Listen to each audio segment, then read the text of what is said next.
Good morning, everyone, and welcome to my presentation. My name is Petr Vrana, and I am here today to talk about the Guangdong-Hong Kong School martial arts fiction. Before we dive in, let me tell you a bit about myself. I studied sinology at Charles University in Prague, Czechia, and I lived in Canton for 7 years. During my time in China, I studied also several Kung Fu styles, and I conducted some field research. And it was in Canton that I began researching the Guangdong-Hong Kong School martial arts fiction. Right. So, my presentation is structured like this. First, I explain you what the Guangdong-Hong Kong School martial arts fiction actually is.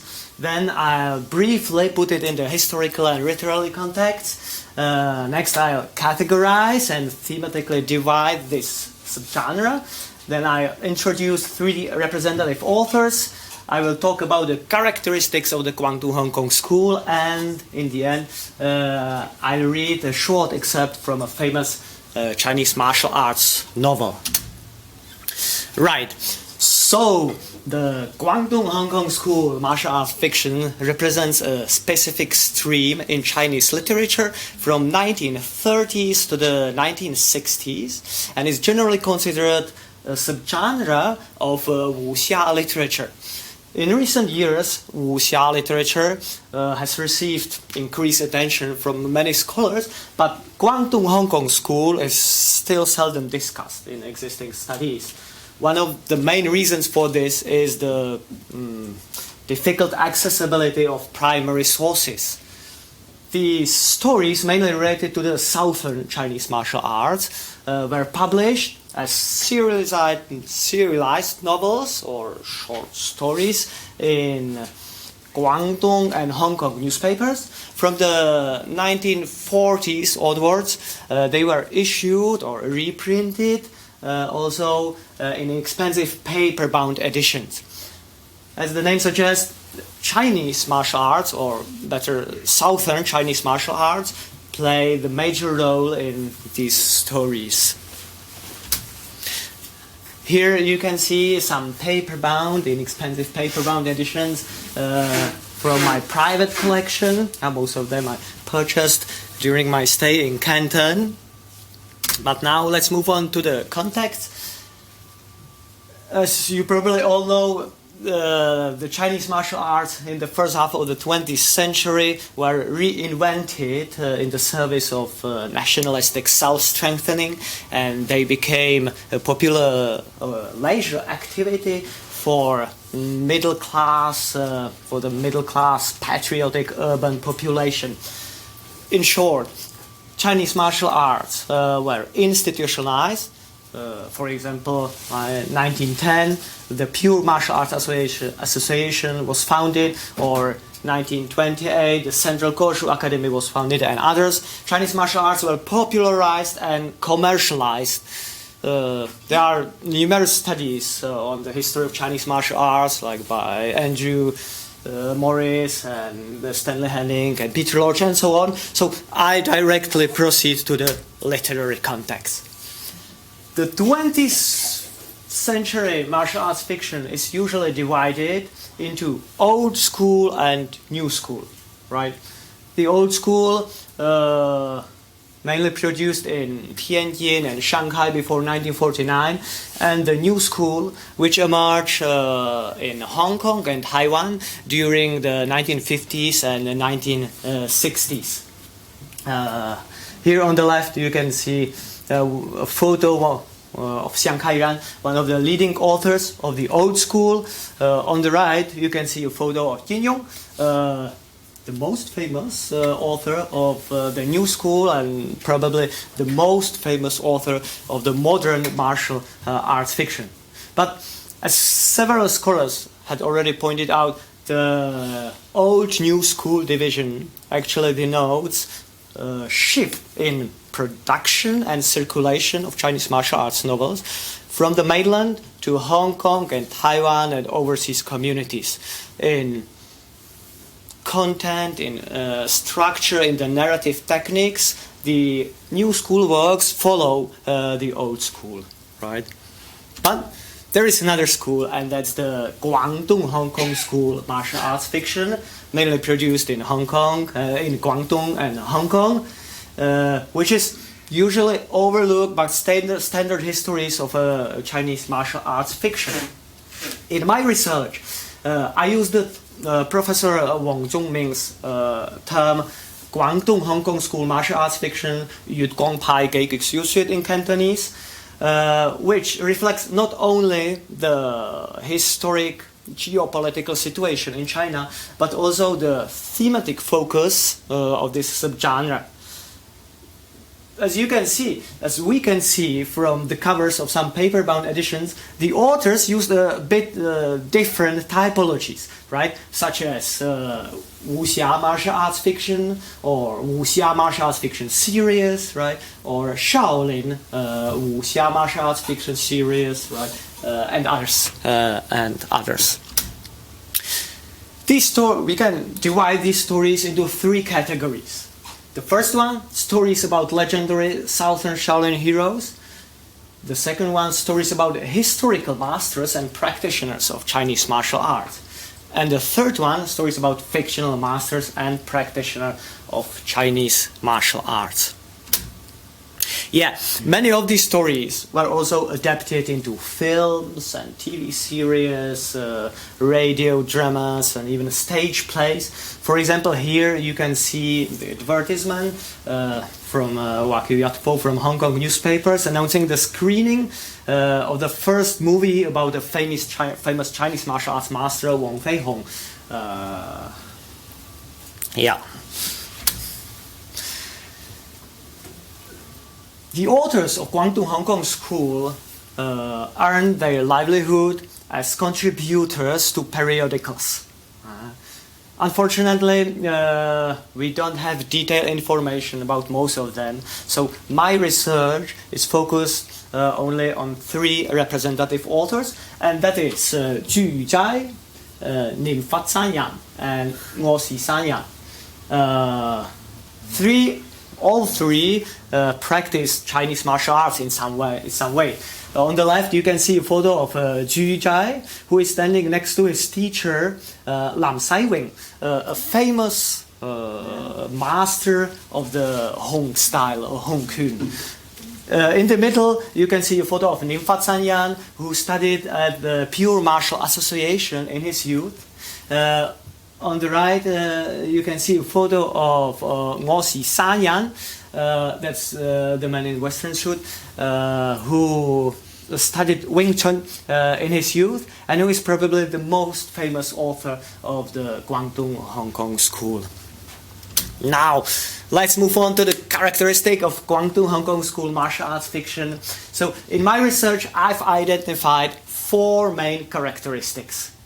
The first one is the detailed description of fight scenes, which forms an integral part of these stories. Many authors employ real kung fu techniques in the narrative. And this increases, of course, the degree of the narrative's authenticity. The second characteristic is the use of martial arts manuals. Numerous authors used a Republican-era martial arts manuals. Some of them even incorporated whole passages of the martial arts manuals in the stories, right? And in this way, they also reinforce some Chinese martial arts stereotypes, such as the ancient rivalry between the Shaolin and Wudang school, or the idea of acquiring the supernatural strength and the invincible body, and so on.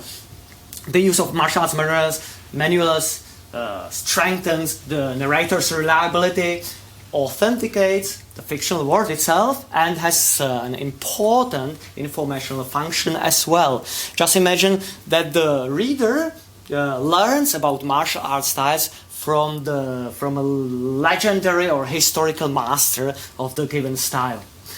The third characteristic is the emphasis on historicity. The authors of Guangdong-Hong Kong School assume the role of historians who just record the story truthfully, so-called 纪实 in Chinese, right, and pass it on, 传. So they present the narrative as a true representation of the past. And this has led many Chinese martial arts practitioners to consider these stories as very important historical sources, right? Without even thinking to read them as fictional narratives. The fourth characteristic is that some of these stories are written in the literal language called Samgap type. That's a combination of simplified classical Chinese, written vernacular Chinese, Paihua, and Cantonese. Now let's illustrate the employ of the real Kung Fu techniques in the narrative. I will read an excerpt from a famous Zhu Jai's novel called The Unofficial Story of Southern Chinese Martial Arts, Grandmaster Wong Fei Hong, which was serialized in Hong Kong newspapers in the 1932 till 1933. In this excerpt, Wong Hon-sam, nicknamed Second Fatty, the second son of Wong Fei Hong, appears. He works as a guard on a ship where one of his colleagues, Hawk Leung, challenges him to a sparring match to determine whose martial arts skills are better, right? So the story goes like this. Hawk gathered his strength and attacked Fatty's chest with a technique called Hegemon Rises the Goblet. Like this, right? Fatty quickly pulled his leading foot back and gripped his opponent's wrist with the fingers of both hands. This move is known as Two Dragons Tame the Flood Dragon. When Fatty caught his opponent's wrist, he could have twisted it, but he remembered that this was a test of strength and that Hawk was not his enemy. He did not want to injure his arm, so he held it lightly and allowed his opponent to free himself. Hawk, however, did not understand Fatty's friendly intention and even thought that it was he who managed to free himself. He launched himself at Fatty again, bombarding him with left and right uppercuts, a fighting technique known as divine cannon shoot from both sides. Fatty deflected his strikes, but still did not counterattack. When Hawk saw that his attacks had failed several times, he resorted to his most treacherous move called plucking fruit and stealing peaches, using two fingers of his right hand to try to gouge out Fatty's eyes, while his left hand reached for his groin. Fatty quickly retreated, right, turned and countered with a sweep called Tiger Swings its tail, striking horizontally at the opponent's torso with his hand. Hawk Leung immediately blocked this move, then struck at Fatty's chest with his bent elbow. Fatty twisted his upper body, sidestepped, pressed down the opponent's elbow using a technique called Black Tiger Claws, and then swiftly attacked his opponent's lower body with a move called Hook from below and Pull from above, like this one. Hawk Leung, whose martial arts skills could not match Fatty's, was unable to withstand this attack, but he swept his leg out from under him and Leung collapsed onto the cabin floor. Here you can see a photo of Zhu Jai's teacher, Grandmaster Lam Sai-wing, demonstrating the Black Tiger Claw technique by this one, right? So now, I believe that you will agree with me that the Guangdong-Hong Kong school has its legitimate place in the standard histories of martial arts fiction. Right? This literary subgenre, increased through these patriotic feelings, contributed to promotion of Southern or Chinese martial arts styles and masters, and reinforced some Chinese martial arts stereotypes. Some of these stories are considered as important historical sources as well. Even today, there are some practitioners who still passionately debate about the historicity of some Chinese martial arts master.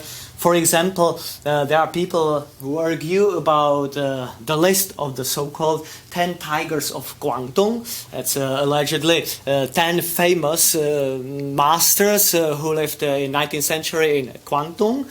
But it's quite possible that the first one who used this term was Nimfat Sanyan, one of the representative author of the Guangdong-Hong Kong school, in his novel Stories of the 10 Tigers of Guangdong in 1942. So I think the historicity of many of these masters is quite debatable.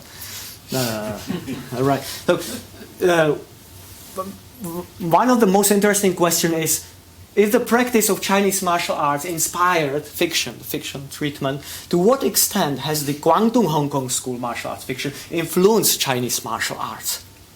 And this question, along with many others, needs further research. So thank you for your attention.